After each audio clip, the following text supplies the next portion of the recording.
O Concello de Meis pon en marcha a Romaría das Letras Galegas, un novo evento cultural que servirá para homenaxear unha data tan sinalada en Galicia. O festexo celebrarase durante todo o día na finca de Parga e combinará tradición con gastronomía, espectáculos musicais e actividades e obradoiros culturais.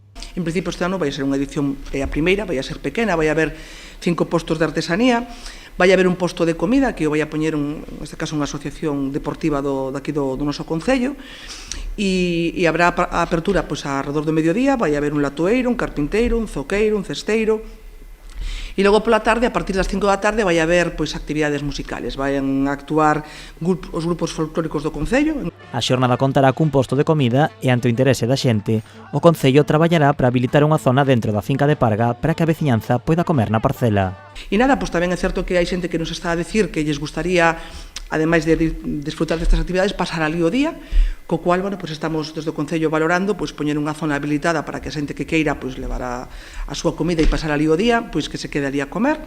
A Romaría das Letras Galegas servirá como a estrea da finca de Parga acollendo eventos culturais. E bueno, pois nós desde o principio dixemos que queríamos sacarlle partido, non, a esa finca.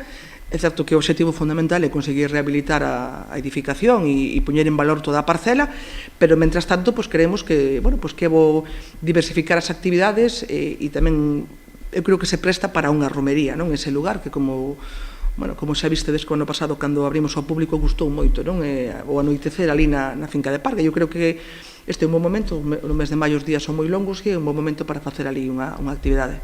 Para os artesáns é unha oportunidade para mostrar os seus traballos. Vamos ter en valor que os artesanos retomen cousas que agora xa non se fan e, bueno, para demostrar de que aún queda xente que poida facer eses traballos. Dende o Concello matizan que a Romaría non ten nada que ver coa Feira Labrega que se celebrará na entrada do verán. Os postos de artesanía comezarán ás 12 do mediodía e as actuacións musicais a partir das 5 da tarde.